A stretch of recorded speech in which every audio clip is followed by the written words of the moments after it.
Good morning, dear student. This is your biology class. Today we'll start topic human circulatory system. So, student, you have already studied about circulatory system in previous classes. Circulatory system is nothing but a transporting system which transport nutrients and other substance from one part of the body to the other part of the body. Here we study this topic in detail. Human circulatory system. You have now learned that oxygen reaches every cell of the body. It is the circulatory system that transports this oxygen.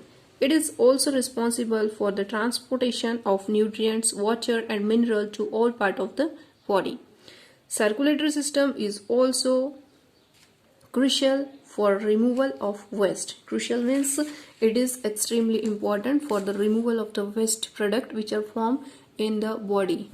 So, human circulatory system is the transporting system which transport oxygen, nutrients, water, minerals and waste from one part of the body to the other part of the body, such as carbon dioxide and urea. The circulatory system in humans consists of blood vessels and heart.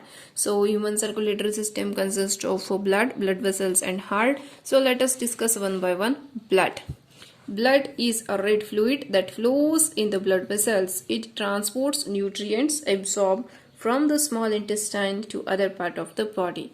It also transports oxygen from the lungs to all cells of the body and carbon dioxide from the cells back to the lungs. Blood consists of plasma and blood cell. So what is blood? Blood is a red color liquid which flows in the blood vessels and it transports nutrient and it absorbs nutrient from small intestine and it will transport that nutrient to the other part of the body, and it also transport oxygen from the lungs, and it also transport carbon dioxide from the cell back to the lungs for exhalation. Blood consists of plasma and blood cell. So let us discuss plasma. What is plasma?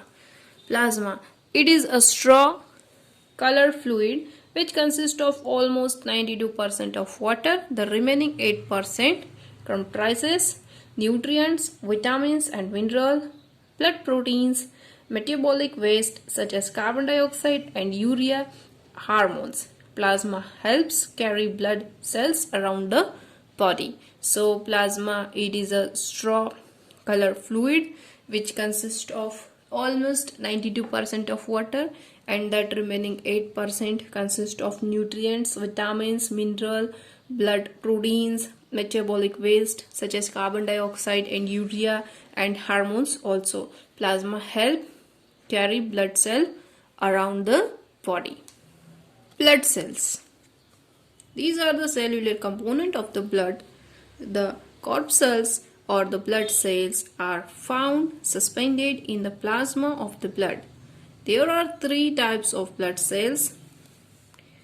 Red blood cells, RBC, are also called as the erythrocyte.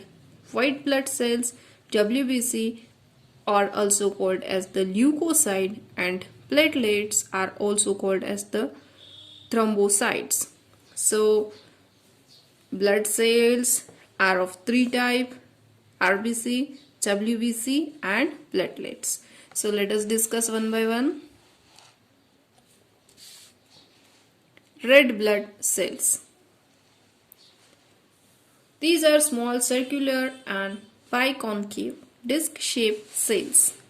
These cells are like a disc shape.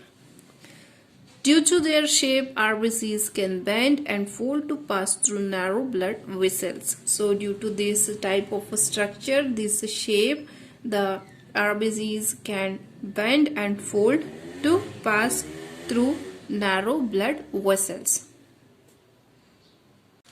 Upon maturity, an RBC loses its nucleus to accommodate an iron-containing red pigment called hemoglobin, which gives blood its red color. So, why the color of blood is red? Due to presence of hemoglobin. His hemoglobin gives a color red to the blood. Hemoglobin binds with oxygen to form extra hemoglobin and transport oxygen to all parts of the body. So, hemoglobin binds with oxygen and form oxyhemoglobin, and that transport oxygen to all part of the body.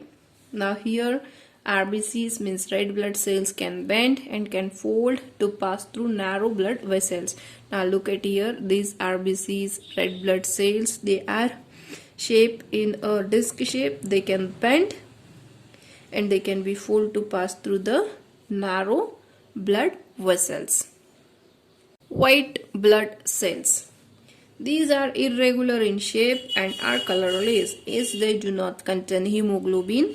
Why these are white blood cells? Because they do not contain hemoglobin. These are bigger than RBCs but are fewer in number. These are bigger in size as compared to the RBCs, but they are fewer in number, means they are less in number. This contains large nuclei. WBC provide immunity to our body by fighting against germs and other foreign bodies. Means it is the immune system of our body. It fight against disease. They reach the site of infection and destroy the germ by digesting them, a process known as phagocytes. This is a white blood cell as compared to the red blood cells. Its size is large.